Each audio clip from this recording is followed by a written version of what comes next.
We are going to discuss a little bit in a very short time about MiCA and the implications in Romania and also in the European Union.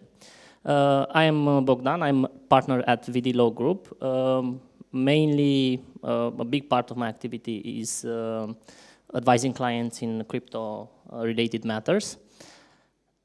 And we do it also internationally and nationally. What is MiCA? This is somehow a graphic representation of how we see it. So it's basically a fight of innovation and what MiCA brings: financial stability, investor protection, and market integrity. Before MiCA came into force and was adopted, it was really a bad time in the market because on an institutional level, the adoption was really low. Everyone feared MiCA and feared crypto, and they avoided doing business. And with MiCA, the things are a little bit better now. They are more open to the idea of having crypto in businesses, and also for individuals that are going into crypto, they are feeling more secure now. So when it entered into force, it was in June, but it was not applicable right then. It became applicable in June 2023 and became applicable partially in June 2024 when it became in relation to the electronic money tokens, which is the stable coins. You already know about the stable coins, and became fully applicable in December last year when became applicable in relation to all matters, including the utility tokens, which is a main part of our discussion today. Okay, so it is right now, when it comes to that transitional phase, it is a thing that is called grandfathering period. And I think we have it here. Okay, so the grandfathering period basically is applicable to the crypto asset service providers. When it comes, so MiCA, I didn't say this, MiCA is structured on two layers. The first one is the issuance of tokens, and the second one is the services, crypto-related services. So the grandfathering period applies only in relation to the crypto services. And basically, it is a transitional period for states to implement all the procedures internally for MiCA to become applicable. So what you can see here is a list of all the member states and the transitional period that they opted for. So you can see Romania has the longest. The option was between 6 or no, it was between 5 or 18 months, and we opted obviously for the longest period possible because that's how things work. And right now, it is after they knew about this regulation for some time now, but like 3 weeks ago, they came with a proposal for governance ordinance, and it is not adopted. It's still in public consultation period. And basically, what we needed to do, and every state needed to do, was to appoint the public authorities that are going to have responsibilities under MiCA. So in Romania, it will be like this. When it comes to utility tokens, and I mean notifying the white papers, it will be the Financial Supervisory Authority. And when it comes to the issuance of stable coins, let's say, then it's the National Bank of Romania.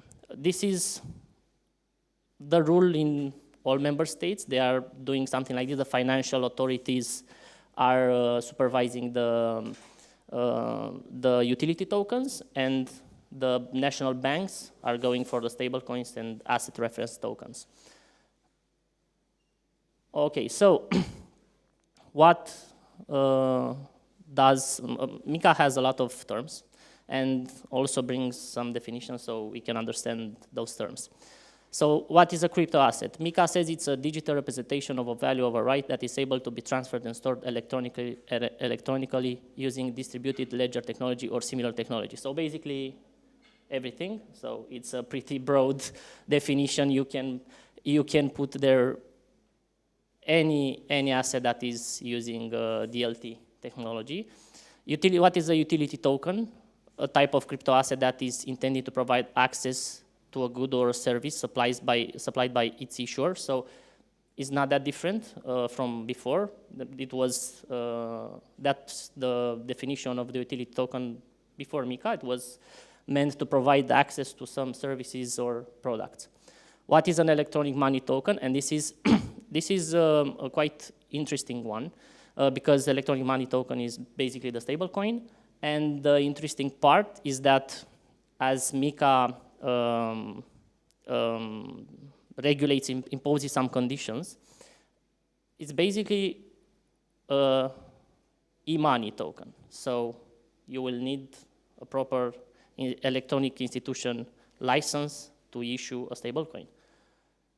Okay, and asset reference token, it's that crypto asset that purports to maintain a stable value by reference to an asset. So let's say some building or some assets, some, I don't know, oil, something like that. Okay. So this is the, these are the services that crypto assets can provide and what they can, what are some requirements, let's say. You can see there are, for some activities, there for class 1, there are some activities that require capital of 50,000 euros, 125,000 and 150,000. Okay, so this is the e-money token, which is the e-money directive, what I was telling you 2 minutes ago. Asset reference token, which can be a security token, and utility token, and non-fungible tokens. NFTs are not really covered under MiCA. I don't know if you knew this by now, but they are usually not covered. It depends. For some, in some specific cases, they cannot fall under MiCA, but as a general rule, no. Okay. There are some cases where MiCA does not apply, and one of the cases would be the crypto asset is offered for free. But there is a catch here. It say, okay, if you offer it for free, then you don't have to comply with MiCA. But if you are requesting from the persons that you are offering them for free, requesting some personal data, then you will fall under MiCA. So this is, it sounds good, but it's not that good because we've had the case and one of our clients said, okay, we're offering them for free, but they were requesting them to do some KYC or something like that, and then you must obey MiCA if you are requesting personal data. Another exemption would be when the crypto asset is created as a reward for the maintenance of the DLT. Basically, some sort of staking. So if you are giving the validators crypto assets as a reward, then you might not fall under MiCA, but it's not the case because I haven't met anyone who wants to issue a token only to offer them as a reward for staking and not being listed on an exchange or something like that. So in most cases, this is how it happens. The person that issues the token wants to have it on an exchange. If you want to have it on an exchange, then you have to obey MiCA. The offer concern utility token providing access to a good or service that exists or is in operation. Okay, so basically, I don't know. I think it could be the case where, let's say, Kaufland launches a token to have some value internally in the stores or something like that. It could be the case. Okay. So, what do you need to have when you are working with crypto assets under MiCA? So, almost as you can see, here are the issuers: asset reference token, electronic money token, other tokens, which is mostly utility tokens. So they need to have. All of them need to have a legal form and a location. So you must have a company. You can't issue a token without a company, without a legal form. And it's the same with CASP, which is the abbreviation for Crypto Asset Service Provider. Licensing. In case of ART, yes. EMT, electronic money token, yes. Utility token, no. So you don't need a license to issue a utility token. Under MiCA, the only obligation for utility tokens is to have a white paper, that contains all the information required by MiCA, which you can see here. It's checked for a white paper, and to notify it to the competent authority. So this is basically all you need to do, to have the white paper and notify. The authority will not approve in any way. It's not something that they will approve. It's basically to know that you are having a project, to have the white paper, and that's all. And also for the crypto asset service providers, yes, you need a license. Any services related to crypto assets is required by MiCA to have a license. The white paper is not for crypto asset service providers. It's not the case. They don't have a token. They don't need the white paper. Consumer protection, it's applicable for everyone. It is well-known legislation in the European Union with the consumer protection, with the withdrawal right for consumers of 14 days, and the governance. Okay. So, utility tokens. What should you do under MiCA if you want to be compliant? So basically, you need to have a white paper. The white paper needs, I think I have it on. Okay. This is more relevant for what I'm going to say. So the white paper, what needs to contain? So it basically has to have information about the issuer. So until now, until MiCA, the white paper was drafted according to the project initiators' will. So basically contained whatever they wanted. Right now, it's not the case. You have to fully comply, and the white paper needs to contain all this information. If it does not have something related to say to the issuer. So basically, if you have a company that issues the token and you have another company that offers the token to the public, basically sells the token, you need to have both of them, including in the white paper. The people need to know which company is behind the project, which company, what are the contact details of that company, so they know how to reach out if anything happens. They need to know the management of the companies. They need to, the white paper, this is a pretty interesting one, the management body statement. So basically, it is a statement that the management gives in the white paper, and they are saying, okay, what we are offering and what we have included in the white paper, as far as we know, is not misleading. So if you are going to try and deceive people in some way, then you are going to be liable with your own goods. So the thing with the limited liability companies does not really apply now, because the idea, most of the businesses start with a limited liability because it's limited to what the company has. If things go wrong, then you can't go after the shareholders of that company, because that's how the things work. But with MiCA, and only in this case, if the project goes wrong for, let's say, objective reasons, or maybe some mistakes, let's say, the shareholders did not take the best decision. It can happen. They are not liable in that case. But in case they are doing something wrong on purpose. They are trying to deceive people. They are trying to mislead them in some way. Only in that case they would be personally liable for any damages that the holder suffered.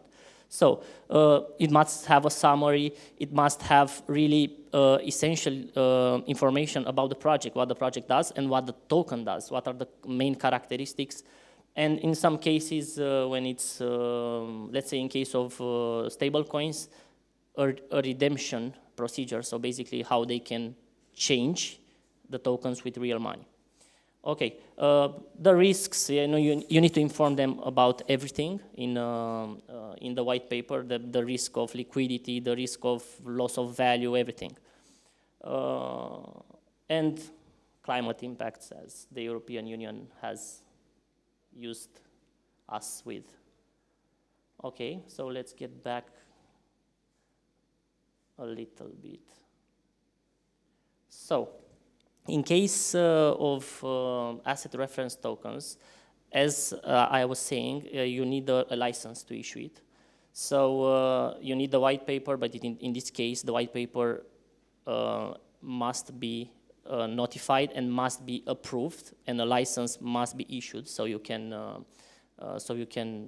issue such token.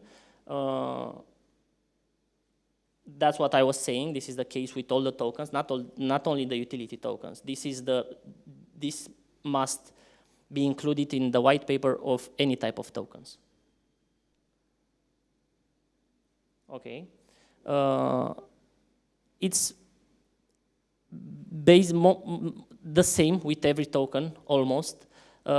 In case of ART, you need to have a reserve of assets. So basically, you need to. It is a warranty for the holders that if something goes wrong, they can go to that reserve of assets and try to get their damages repaired. So with the electronic money token is the same. So you need an ME license. First thing, you need to have the white paper. You need to notify. You need to obtain the license to issue them. Right now. I think there is, in the European Union, I think it's only one stablecoin that has, one company that has obtained the proper licenses for having a stablecoin on exchanges. And I think, yeah, exactly. With the USDT was an entire discussion, and I don't know when it will be settled. Okay. So this is. Basically, these are the type of services that you can provide in relation to crypto assets. And one of the most interesting discussions that we are having with our clients in practice, it's about the staking. So it's about the staking. Basically, if you are offering staking service if you are allowing staking to your users, then you might need a license. Before MiCA, it was not the case. It was not that clear. But now, if you have the custody of those assets, which in most cases you will have, because you will have in a smart contract, you will have the assets of the stakers, then you might need a license. And that's the interpretation also was given officially, that this kind of activity, if you have custody of the assets, then you might need a license. It's an important part because the most projects want to offer staking. There is also a difference. It's staking and it's locking, and staking basically it participates in the validation process with the assets. And in case of locking, you just lock them and somehow try to control the flow and the liquidity in the market. For both of them, the discussions remain the same. You might need a license to offer those features to your holders. Okay, and yeah, one important thing. okay, you have the white paper. You need to have it in a form. You need to have it clear. You're not allowed to have misleading information.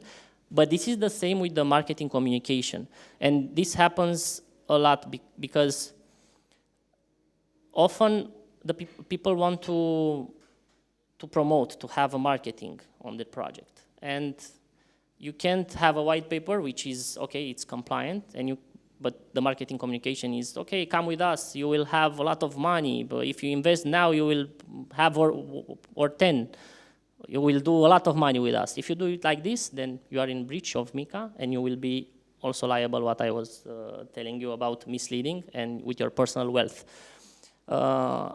Also, I don't think if it's on this page, it's about the consumer protection, and you must offer them the right of withdrawal. So if you are selling them the tokens, they can, in 14 days, they can come and say, okay, give me the money back, I changed my mind. Okay. So basically, the sanctions are there. They are really important. Any breach of MiCA will bring only troubles, and the fines are pretty big, greater than 2 times any profits made. So basically, you are giving the profit, and you need to give it double. Okay, and the limits for sanctions, as it is the case with competition regulation and with GDPR, some percentage applicable to the turnover. So it's not something to mess with. Okay, so it will be, these are something for licensing. So basically how you can, if you have a license obtained in Malta, let's say, how you can provide services in Belgium. So it's about passporting. You just need to notify the authority with okay, I have a license, and that's all you need to do. So basically any license that you have to provide crypto services is in a member state, you are allowed to provide services in any member state. Okay, so this is how basically how a project works, how we are doing things with our clients, validation of the idea, have a corporate structure. As I said, we need a legal form, white paper review to comply with MiCA, SAFT, which is the agreement to sell the tokens, terms and conditions for the white paper, and terms and conditions for the use of the tokens, and legal opinion, because it will be requested by almost every exchange, a serious exchange. Okay, this was it. If you have any questions, yes?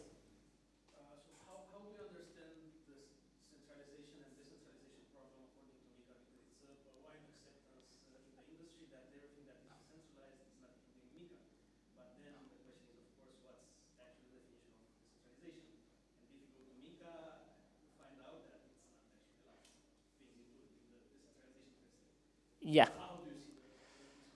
Yeah, it is a pretty gray area from my point of view. If we are talking about full decentralization, then it's pretty hard to hold someone accountable for not complying with MiCA. It is in the decentralized exchanges. How you, yeah, if they are fully decentralized, yes. If not, then MiCA will apply. It's not a rule. MiCA, it does not apply to decentralized activities in blockchain, but if it is something that is someone that is controlling even a little bit, then they might be responsible. This is what it's stated in MiCA Recite 22, that if it's any kind of control over Yeah. the DeFi protocol, let's say, Yeah. then it's not actually decentralized. Yeah. So my question is, what protocol is actually decentralized? What even Bitcoin has the core team. Yeah, yeah, yeah. So it's a really big thing to decide, because that will decide if it falls under MiCA, what does it fall under, and etc. Yeah, yeah, it's a pretty interesting conversation here, yes. And I think we will find out how things fall in place in the future after we have some, even there are like 6 months since MiCA became fully applicable. We will see. The grandfathering period didn't end in most cases. We will see how things fall in place, but yeah, it's an interesting conversation, and I think in some cases, even if they are saying it's decentralized, they might need to comply with MiCA. I have a question about, for example, pub.fun. How does that work with MiCA? Because, for example, you can have someone like a person, but also like a company who they do their token generation pub.fun, just like that. Who's there? Who falls then under MiCA? Is it pub.fun and then like wherever they are registered or so, or is the issuer me that I'm using that? The issuer, only the issuer, yeah. Okay, so basically the whole European Union people shouldn't use pub.fun to generate tokens without having like a structure behind it and things like that. Yes, you need to have a structure, you need to have a legal form, you need to have a company to issue, and the person that is, if I issue a token just for myself, obviously I don't have to comply with MiCA. If I want to offer it to the public, then I need to comply with all the conditions, legal form, white paper, and everything. So All like persons yeah. that use pub.fun in European Union might be liable, and that they are selling their tokens, might be liable at some Yeah, point that yeah, yeah, yeah. the authorities will come Yeah, again. yeah, yeah. Everyone who issues a token and offers to the public must comply. Yes. Right, so you say MiCA is like fully applicable, but half the European countries didn't pass MiCA into their own laws, and grandfathering hasn't even started in, say, Poland, because they did not pass that law yet. So how do you see this? Because Poland, for example, you can't even apply for MiCA. No. Or Romania, or like half of Europe is. So I, what are we expecting? So initially MiCA said, if you don't pass it into local law by the end of 2024, I remember, you will get a maximum grandfathering period, and they have to like do some legal tricks when you do pass it into law to set whatever they want to set, like 6 months in Poland or 18 today. What are we looking at? So we can't apply. We're a Polish company. We cannot apply for MiCA yeah, in Poland. I know. We might apply in Estonia or maybe Romania, because we have, everyone has companies in a bunch of places. Yeah. But how does this work? When will this actually be taken seriously? Because currently it isn't by anyone. Yeah, I know, and I understand the concern.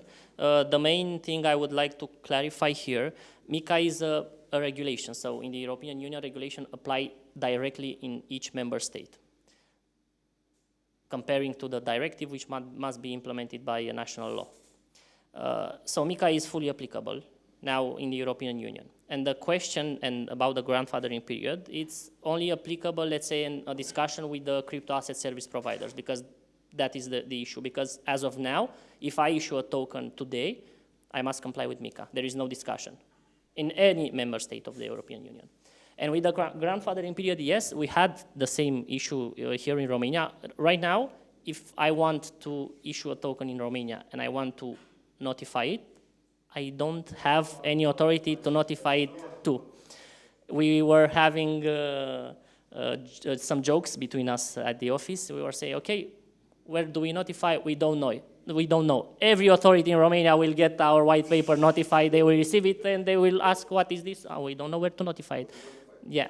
But this is, yes, this is the grandfathering period, which is maximum 18 months.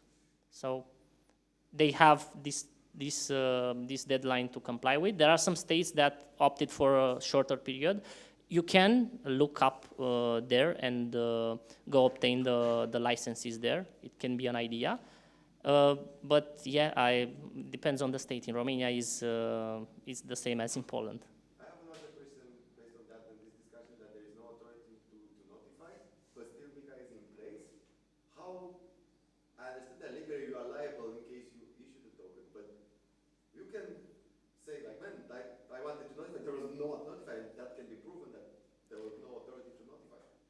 Yeah, that's true. And of course, I could have waited until I got that, but then I lose like the momentum or whatever is Yeah, yeah. next to my vision.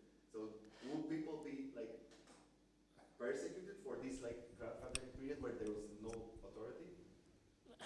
There, it's a tricky question. It can be, yes, because it is not like an exemption from liability if you don't have an authority to notify it to. How we manage this, mitigate this risk, we are looking at other member states. And we are working with some colleagues around Europe and notify the white papers to the states that are serious and that have in place all the procedures, and they did everything right now. One of them is Malta, for example. You can do it in Malta with the white papers, but in Romania, the same in Poland. It's very easy then, if you have it in Malta, after the grandfather period finishes in Romania, we have this authority, it's easy to just notify that you have the license, right? Like to transfer the license. Yeah, you just need to notify you if you obtain it in one member Sorry, state. guys, I think I'm going to have to wrap up the organic discussion, which is great to see. But can we all give Bogdan a big round of applause for that? Thank you so much.